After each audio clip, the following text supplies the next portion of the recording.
Hello everyone, this is Tony. Welcome back to Trophy Food Experiences. Today I'm doing a review of a recent dinner I had at Jaleo, which is a restaurant inside the Cosmopolitan Hotel in Las Vegas, located on the third floor of 3708 Las Vegas Boulevard South. And it is a restaurant by Jose Andres, and it serves authentic Spanish cuisine, including tapas, paella, sangria, and more. So very excited to go there. It's a really nice, informal place, like the vibe of it, very upscale but casual. And our server was Nina, and really great service, not overbearing, but very attentive and also informational. So I'm not that familiar with Spanish cuisine. She walked me through everything. She explained everything clearly. She went through each part of the menu and no pressure at all, just whatever we wanted. And that actually made me actually order more. We were there at 5 p.m. because we had a 7:30 show. So it was not full at that point, but I imagine once it gets to the more general eating hours of 6 and 7:30, then it'll be packed. But we like the design. It really made me feel at least very comfortable, very casual, relaxed atmosphere. Here is a short video of the restaurant and the surroundings. So I asked Nina what they were famous for in terms of drinks, and they said they have their best gin and tonic. So I tried their ultimate, which is $22, Hendrick's gin with Fever Tree Indian tonic, lemon verbena, juniper, lemon, and lime. So you can see it's a beautiful design. And I don't know that much about gin and tonics, but it tasted great to me, so I was happy with the drink. We started with the bucaranes, which is Spanish white anchovies served with tomato bread for $16. We really like this. The tomatoes were really tangy and fresh, and the anchovies got a little bit of saltiness in it. So it was delicious. This was really nice. The bread was a flat bread. It was really nice. Next, we had the cod buñuelos, which is fried cod and potato fritters with honey aioli for $16. Again, nice dish, not expensive. The honey aioli went very well with the fritters, and you could definitely taste the fried cod within the fritters, so I liked this dish very much. Next, we had the tortilla de patatas clásica, which is the classic Spanish omelet with potatoes and onions for $15. And again, what I loved about everything was unique. 3 dishes, 3 different tastes. You can see the designs are different. So I really liked the variety, and everything was really authentic. The flavors were stood out, and just the difference of things. It wasn't boring. Everything was exciting. And again, you can tell the dishes coming out, they're all very unique and have their own taste profile. So it was really exciting to eat all this variety of food.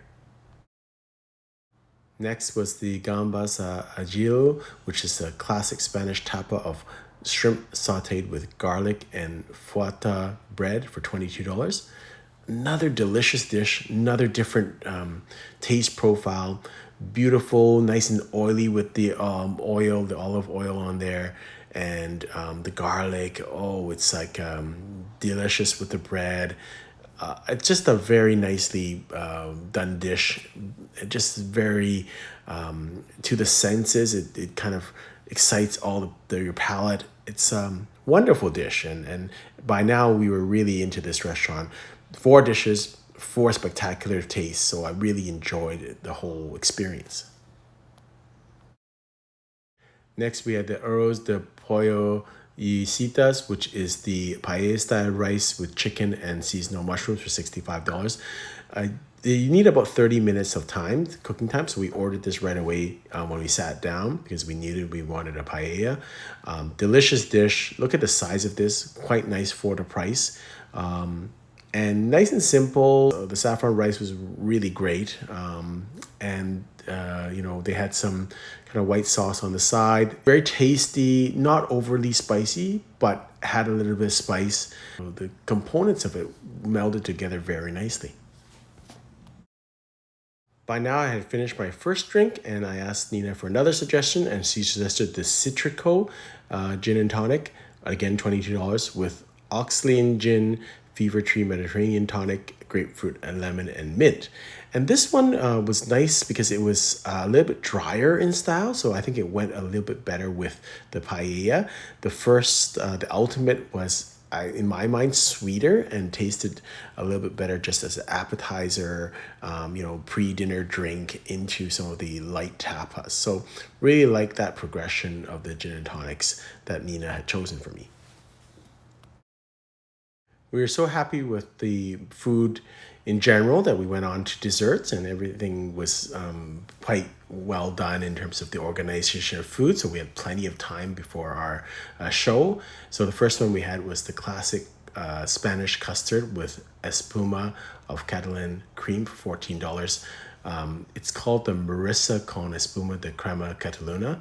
I thought this tasted a lot like a creme caramel, in my opinion. So, of the desserts, I thought this was the least distinctive, but it was still good. But to me, it wasn't as distinctive as the other desserts.